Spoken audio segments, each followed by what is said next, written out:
సెక్యులరిస్టులందరికీ ఒక ముఖ్యమైన సూచన, వారి యొక్క బాగు కోసం, వారు బతకడం కోసం ఏంటయ్యారంటే, మొన్న కాశ్మీర్లో దాడి జరిగినప్పుడు వాళ్ళు కులం చూడలేదు, ప్రాంతం చూడలేదు, భాష చూడలేదు.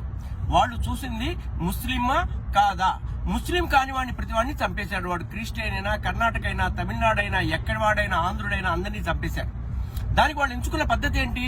ప్యాంట్ ఇప్పదీసి కింద కట్ అయిందా లేదా అని చూసి కట్ కాని వాడిని కట్ చేశారు వాళ్ళు.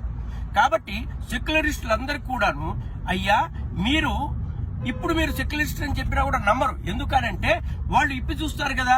కాబట్టి మీరందరూ కూడా కట్ చేయించుకొని ఉంటే అప్పుడు మీరు చాలా సగర్వంగా మేమందరం కూడాను సెక్యులరిస్టులము అని చెప్పుకొని మీరు బతికేయచ్చు. మీ సెక్యులరిస్టం తగలయ్యా. ఏం సెక్యులరిజం రా?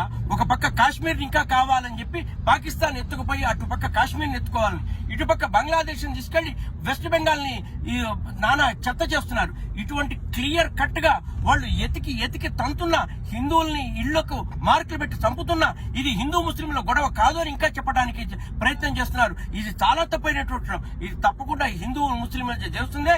ముస్లిం టెర్రరిస్టులు వాళ్ళ యొక్క ఇస్లాం సామ్రాజ్యం కోసం చేస్తున్నటువంటిది. ఇప్పటికైనా సెక్యులరిస్టులందరూ కరలు తెరవాలి. ఈ సెక్యులరిస్టులు చేస్తున్నటువంటి మోసాలని ప్రజలందరూ కూడా గమనించి గుర్తించి తెలుసుకోవాల్సిన సమయం ఆసనమైంది.